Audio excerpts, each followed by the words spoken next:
Dakota Fox News at 9 with Molly Martinez and meteorologist Henry Blakes. Your first news of the night starts right now on West Dakota Fox News at 9.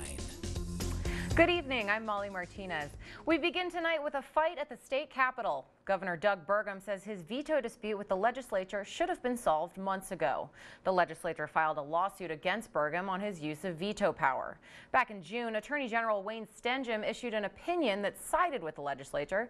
House Majority Leader Al Carlson says it's time now for the Supreme Court to decide. An update tonight on a missing man in Williston. Williston police have found the body of Clarence McNabb, a Montana man who was working in the oil fields. He was last heard from on Saturday. His body was discovered in the 900 block of East 42nd Street. Police say they do not suspect foul play. Time now to take our first check on weather with meteorologist Henry Blakes. Hey, the weather. A Bismarck police officer is recovering tonight after crashing into a drunk driver who ran a red light. The accident happened around 2 this morning on North 7th Street. You can see the damage it caused the squad car. Police say the officer was driving by East Rosser when another car ran a flashing red light. The officer was unable to stop in time, T-boning the other driver. The officer was taken to the hospital and treated for minor injuries. The driver of the other vehicle, 24-year-old Andrea Lawler, was arrested for DUI. Over in Mandan, police are trying to solve an officer shortage problem. Right now they have 29 officers on the force, but should have 37. Mandan Commissioner Dennis Rohrer says they're not sure when they'll be able to do something about the shortage, but they say they are talking to other police departments to look at options. To try to overcome that and provide a better medical benefit. Of course, this can be very expensive. They say a lot of officers cross the river to Bismarck where there's better pay. All month long, the State Highway Patrol has been pushing their Move Over campaign. But just last night, a patrol car was hit while a trooper was conducting a traffic stop. The Move Over law is for anyone working on the highways as maintenance, law enforcement, or emergency personnel. The law mandates drivers to drive slow, move over, and stay clear of vehicles that have their lights flashing. Moving over could be a matter of life or death, especially now that the roads are snowy.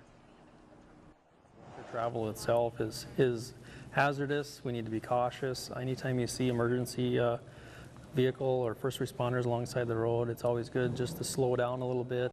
Lieutenant Wark adds that winter conditions and nighttime driving can increase the number of crashes.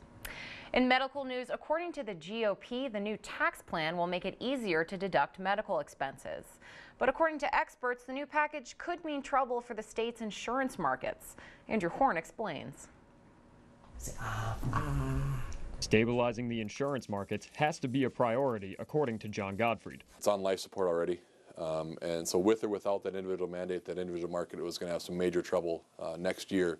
What this does, I think, is puts pressure on Congress to come back for some health care reform. Dr. Chris Meeker with Sanford Health says repealing the individual mandate could leave millions without health insurance and on the hook for their treatment costs. People will still continue to use the emergency departments, but now without insurance, they'll incur some of the costs themselves, and the hospitals will also incur a increasing amount of bad debt associated with it. Gottfried adds that some states' markets have already collapsed. We don't have to go too far to see it in full-fledged collapse. That's your Iowa, your Oklahoma, your Nebraskas. Those are all, I mean, those are our friends and neighbors, essentially. And they're facing crisis in their individual marketplace. So it's, there's going to have to be a response. But he is confident that legislation will be passed. For West Dakota Fox, I'm Andrew Horn. Gottfried said he'd like the state insurance providers to have the flexibility to create custom plans for what the state needs.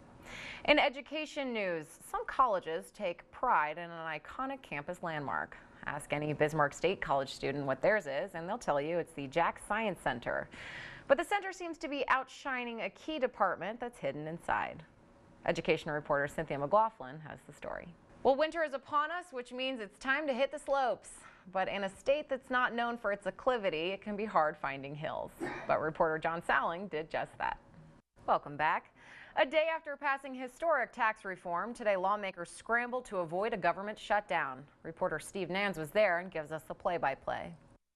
A baby girl has been found safe after a statewide Amber Alert was issued when police found her mother murdered. Baby Shamali Flores went missing yesterday. That's when police found her mother, Carolina Flores, stabbed to death inside her apartment. Today, police arrested and charged 28-year-old Erica Mirandez Alvarez with capital murder. Officials say Miranda Alvarez was friends with Flores' brother and had recently had a miscarriage. They say she was trying to hide that from her boyfriend. Off the coast of Japan, another North Korean ghost ship has washed ashore.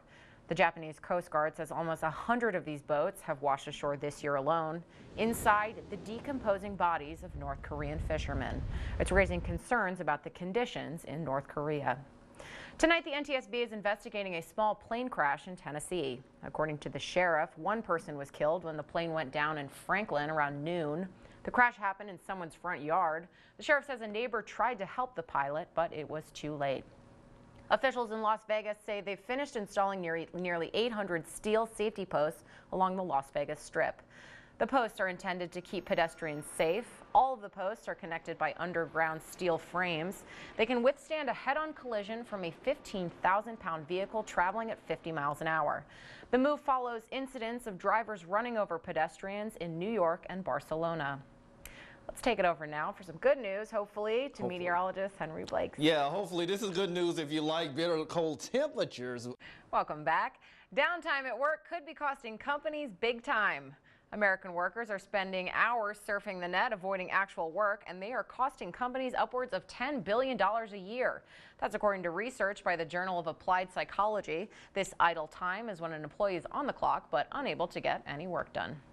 And someone stole the family dog 4 years ago, but they will be reunited just in time for Christmas. Minot police found a number of abandoned and neglected animals in a drug house. This dog was in such bad shape she couldn't stand up. At the pound, vets treated her and scanned her for a microchip. They were able to track down the family who lives in Williston. Tomorrow is the big day for the reunion. Tomorrow's a big day weather-wise too, Henry, isn't that right? Yeah, tomorrow won't be too bad, but as we head into the weekend, it's going to get downright cold.